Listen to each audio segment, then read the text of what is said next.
Hola y bienvenidos a este nuevo video del curso de Python, donde continuaremos hablando de las estructuras de control de flujo. Específicamente en estos videos conoceremos a los bucles, ¿ok? Como ya lo hemos mencionado, pues los bucles son el otro tipo de controladores de flujo junto con las condicionales. Al igual que como se ejecutan los condicionales, esos también siguen un orden de flujo de arriba hacia abajo, llevando a cabo todas las instrucciones del código hasta que se topa con una declaración de bucle, y es ahí donde se ejecuta este controlador. Los bucles son funciones que nos permiten ejecutar una o más instrucciones de manera repetitiva y de manera determinada o indeterminada, según sea el tipo o objetivo del programa. Tenemos los bucles determinados. Esos son aquellos en los que, sin tener la necesidad de ejecutar el programa, sabremos a priori cuántas veces ejecutará dichas instrucciones o cuántas iteraciones va a realizar. Estos bucles tienen un número específico de veces en ejecución, es decir, tienen un límite que ha sido establecido por el programador. Los bucles que corresponden a esta característica en todos los lenguajes de programación hacen referencia al ciclo for o al bucle for. Este se puede ejecutar con listas, tuplas, cadenas de texto y rangos. Tenemos también los bucles indeterminados. Los bucles indeterminados son aquellos en los que la ejecución del programa será la que determine cuántas iteraciones realizará este controlador. Es entonces posible que este tipo de bucle no se ejecute ninguna vez o que se ejecute infinitas veces. Esas veces de ejecución no podrán ser previstas de manera general por el programador. Ok, entonces la diferencia más marcada entre un bucle determinado y un bucle indeterminado es que un bucle determinado o bucle for, sin necesidad de que el programa nos diga cuántas veces se va a ejecutar, nosotros podemos identificar esa cantidad de ejecuciones. Con los bucles indeterminados no sucede. Los bucles indeterminados se ejecutarán un número de veces que sea determinado por el programa ya en ejecución. O sea, nosotros nunca podremos saber antes cómo es que está llevando a cabo esa operación. ¿Ok? Entonces, ¿cómo es la sintaxis de un bucle for? En este caso, para este video, hablaremos de los determinados, que son el bucle for. Entonces, ¿cuál es la sintaxis del bucle for?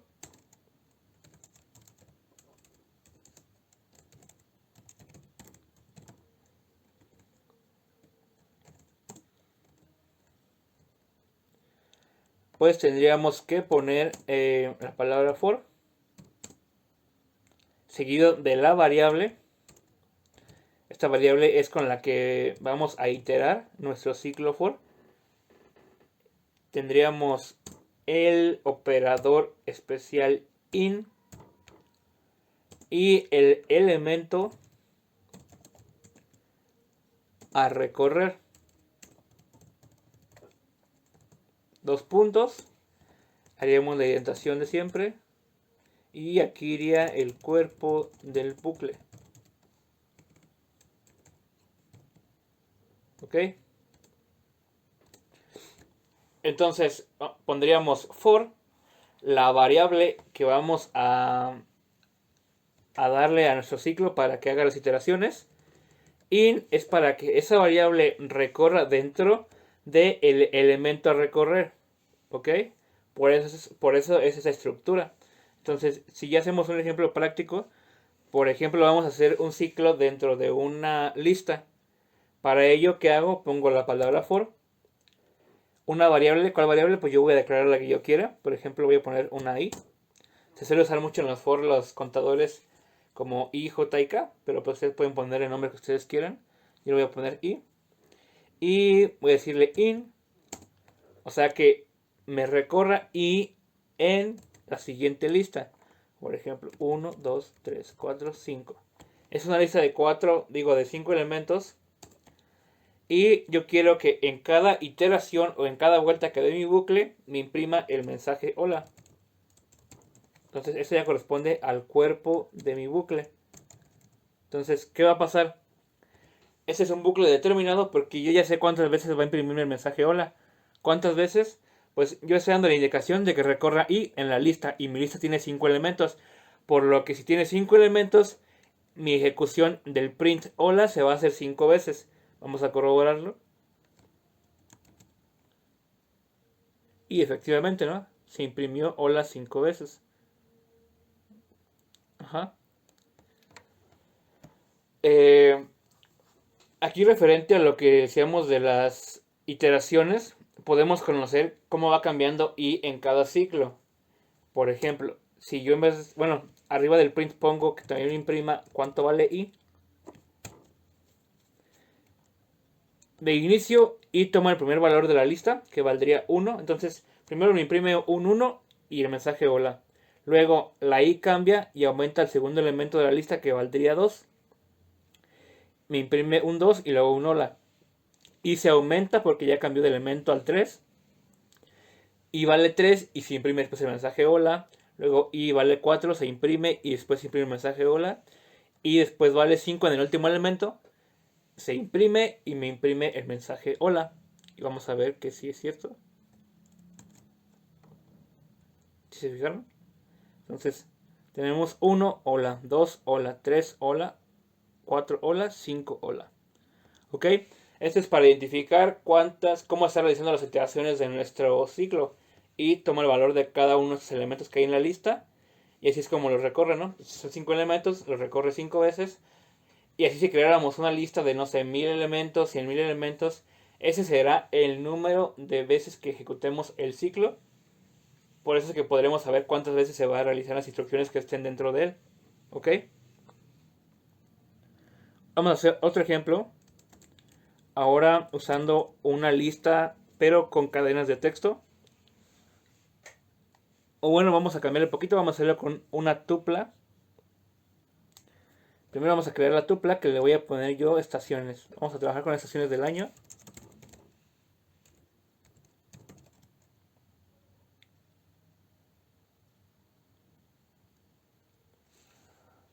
Estaciones. Una tupla. Acuérdense que van con paréntesis. Y pondría primavera.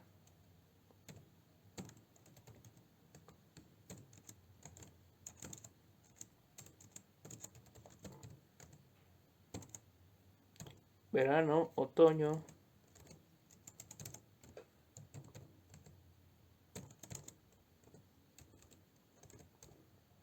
Y invierno.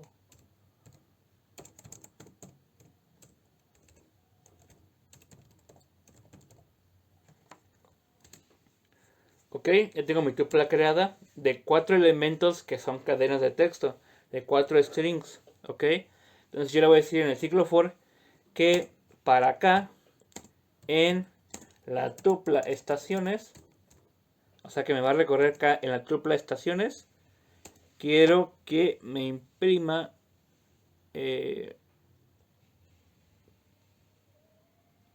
cuánto vale acá. Ok, ¿eso con qué fin lo hago? Aquí vamos a notar una diferencia entre este ejemplo y el anterior que estaba aquí arriba con los números. Y es que cuando yo imprimo i en el primer ejemplo, no quiere decir que la i me está contando de uno en uno. O sea, no quiere decir que i me está contando 1, 2, 3, 4, 5. No pasa eso. Lo que está pasando es que como mi lista tiene esos elementos 1, 2, 3, 4 y 5, la i en cada iteración toma el valor de cada elemento correspondiente según sea la vuelta. O sea, si es la primera vuelta, i toma el primer elemento. Si es la segunda vuelta, i toma el segundo elemento. Si es la tercera vuelta, i toma el tercer elemento y así hasta cubrir el número de elementos, ¿no? Pero no quise que me esté contando por sí sola de uno en uno. Entonces, para ver esa diferencia, pues hice este ejemplo. K, para la primera vuelta del ciclo, ingresaría al primer elemento de mi tupla, pero en este caso no es un elemento numérico, es un elemento de string, ¿ok? Entonces para la primera vuelta, mi K va a valer este elemento string, o sea, primavera. Para mi segunda vuelta, que es el segundo elemento de mi tupla, K valdría verano. Para mi tercera vuelta, que es el tercer elemento de mi tupla, K valdría otoño. Y para mi último elemento, que es invierno, K valdría invierno, ¿ok? Vamos a comprobarlo. Y efectivamente, ¿no? Y se fijan, no me imprimió 1, 2, 3, 4 porque tiene 4 elementos, sino que lo que me imprimió es la posición correspondiente a la vuelta del ciclo que se está realizando, ¿ok? Para la primera vuelta, primavera, segunda verano, tercera otoño, cuarta invierno. Entonces, en esos casos donde creamos ciclos para tuplas y para listas, no quiere decir que se esté contando de uno en uno, sino que toma el elemento de la lista que esté ahí. Yo acá podría haber puesto 1, 3, 9, 12, 15 y no tiene ninguna relación de sucesión. Y aún así me los va a imprimir. ¿Por qué? Porque toma elemento por elemento. ¿Ok? Igual, aquí arriba, pues, si se fijan, lo hice un poquito diferente. Aquí hice la misma lista dentro de la declaración del bucle. Pero también podría haberlo hecho así, ¿no? Declarar la lista fuera. Por ejemplo, lista igual a 1, 2, 3, 4, 5. Quitar esto de aquí. Y ponerle nada más lista. O sea que me recorra en lista. Y haría lo mismo, miren. ¿Ok? Entonces da igual como lo quieran poner. Pueden poner la lista aquí directo sin crear una variable. O pueden hacerlo afuera como lo hice con la tupla. Ajá. Aquí en la tupla también haría lo mismo. En vez de declararla aquí, pues pondría la tupla aquí con los paréntesis y primavera, verano, otoño, invierno. No tendría ningún problema. ¿Ok? Entonces, vamos a ver también algo que se conoce, bueno, se utiliza mucho en el uso de bucles, que son parámetros del print. Vamos a ver dos parámetros del print en este video. Tenemos el primer parámetro que se va a ver aquí.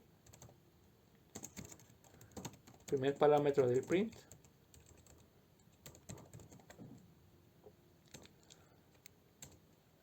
Tenemos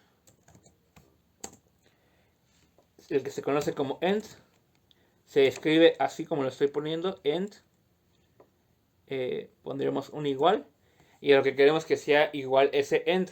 Este end nos ayuda a concretar cómo queremos que termine la instrucción del print. Por ejemplo, ¿cómo haríamos su sintaxis ya dentro de una instrucción if? Pues lo que haríamos sería, por ejemplo, print. Ponemos un hola, como siempre lo hemos puesto, entre comillas. Pondríamos una coma. Pondríamos un end. Pondríamos igual. Y lo que vaya después del igual es como queremos que termine nuestra sentencia. En este caso, esta instrucción de print, si yo la corriera en un ciclo y le pusiera, no sé, comillas simples, espacio, comillas simple, lo que me va a imprimir es un hola seguido de un espacio. Y en la siguiente vuelta me va a imprimir el hola en el mismo renglón, pero con un espacio. El hola, el tercer hola en el mismo renglón, pero con un espacio. Y así hasta que queramos decirle que recorra, ¿no? Por ejemplo, para que quede un poquito más claro, for i in. Vamos a usar la misma lista de hace rato. Bueno, lista. Ahora voy a crear otra aquí para que no haya problema. Vamos a poner una de 2, 4, 6, 8, 10. Esa lista es igual que la anterior, nada más que si se fijan ahora aquí usé números pares del 2 al 10. Pero aún así tiene 5 elementos, quiere decir que se va a recorrer o se va a realizar este bucle 5 veces. Ok, entonces tenemos esto. Y ahora vamos a usar el parámetro del print, el parámetro end. Print, hola, con comillas, coma, end, igual a comillas simples espacio. Entonces, vamos a correrlo para ver que efectivamente es lo que les decía. Y sí, me imprime el primer hola y el end le dice que termine esa sección o esa instrucción con un espacio. Pero no aquí no se crean saltos de línea, sino que ahora en la siguiente vuelta del bucle, cuando i valga 4 porque es el segundo elemento de la lista, me vuelve a imprimir el hola y igual termina con un espacio, pero en el mismo renglón que habíamos creado anteriormente, entonces se crean en línea. Igual yo aquí podría variar el carácter que yo le quiero poner. Por ejemplo, si yo quiero que termine con un gato y un espacio, lo corremos y también se va a ejecutar, pero todo dentro de la misma línea. ¿Ok? Hola gato espacio, hola gato espacio, hola gato espacio. ¿Ok? Entonces, el end va a ser igual a un carácter o algo específico con lo que queramos terminar. nuestra línea del print, ¿ok? Ahora vamos a ver el tipo range para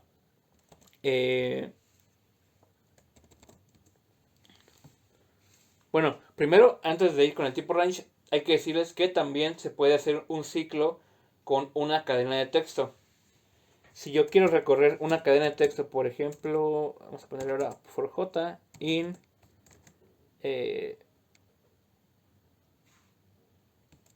por ejemplo Python. Entonces, ¿qué estoy diciendo? Que recorra j por toda la palabra Python. En este caso, pues no sé, vamos a poner otro mensaje que diga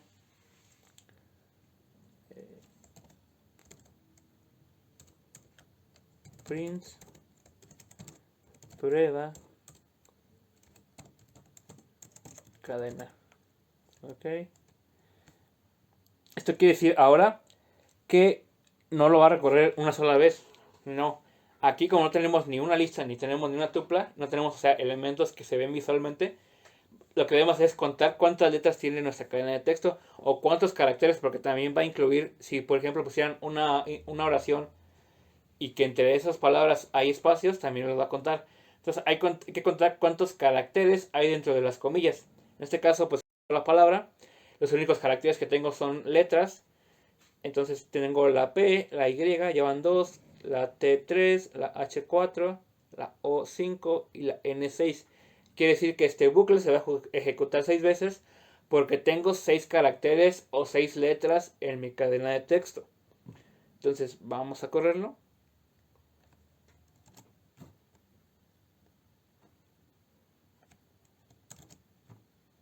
¿Ok? Y se imprime 6 veces, ¿ok? Ahora, como vemos esto más visualmente, en vez de imprimir el, esto de la cadena, te lo comento, y vamos a imprimir J para ver cómo es que va tomando el valor de cada letra en cada iteración que hace. Si se fijan, lo que me imprime al final pues es Python, la palabra Python. ¿Por qué? Porque cada vuelta me imprime una letra, en la primera vuelta J vale P, me la imprime. En la segunda vuelta J vale Y, me la imprime y al final pues me queda impresa la palabra Python, ¿no? Entonces también podemos hacer un ciclo para una cadena de texto. Entonces tenemos esas tres opciones de manera simple, una tupla, una lista o una cadena de texto. Pero también tenemos el tipo range que es un poquito más utilizado. Ya depende aquí de lo que estén realizando, el tipo de iteraciones que van a hacer. O sea, si lo van a hacer con una tupla, si lo van a hacer con una lista, si lo van a hacer con una cadena de texto, si lo van a hacer con un range. Entonces, no es además que veamos todos. Y el tipo range, lo que haríamos para su sintaxis sería igual el for, la variable, in, hasta aquí todo igual, pero donde cambia es poner range y dentro de range iría un parámetro. El parámetro que va dentro de range es el que nos va a determinar dónde se va a detener, ¿ok? O hasta dónde va a correr. Por ejemplo, hay que hacer este ejercicio sencillo.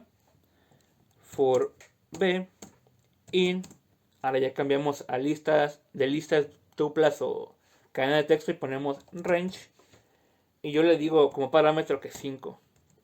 ¿Esto qué indica? Yo estoy diciendo que va a correr b en un rango de 0 a 5. En este caso, cuando no le ponemos nada anterior al 5, o sea, solo ponemos un número, quiere decir que va a empezar de 0. O bueno, sí, no, más bien va a empezar de 1 y va a llegar hasta ese elemento y ese va a ser el número de iteraciones que va a realizar. Entonces, si yo igual le ponemos aquí un print y un mensajito así sencillo, ponemos range.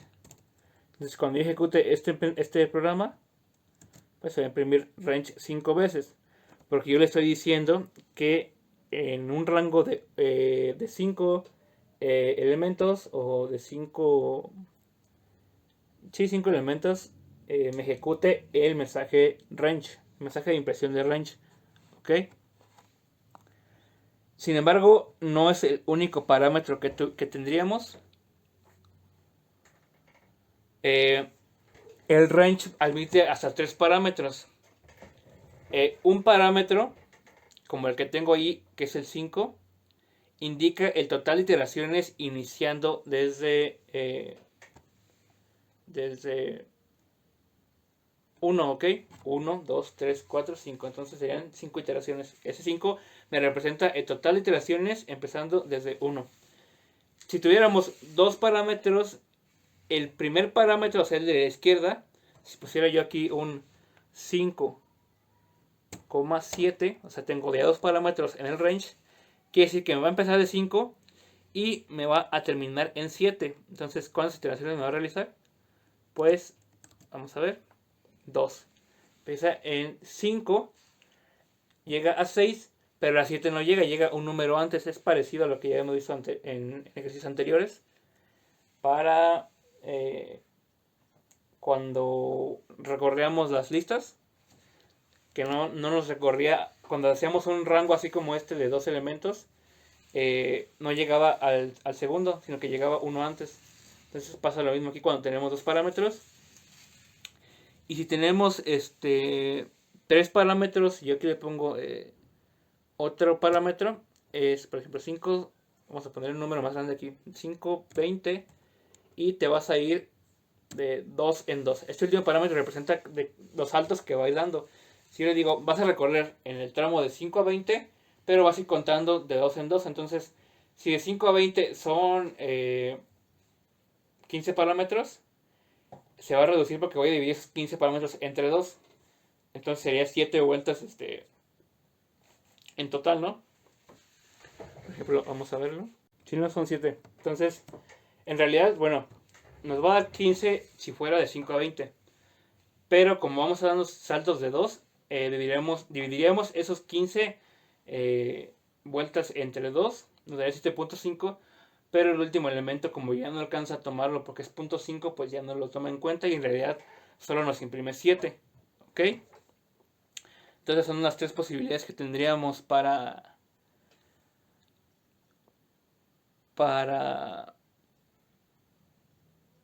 un tipo range. ¿Ok? Entonces eso sería todo por este video y nos vemos en el siguiente donde hablaremos de los ciclos while.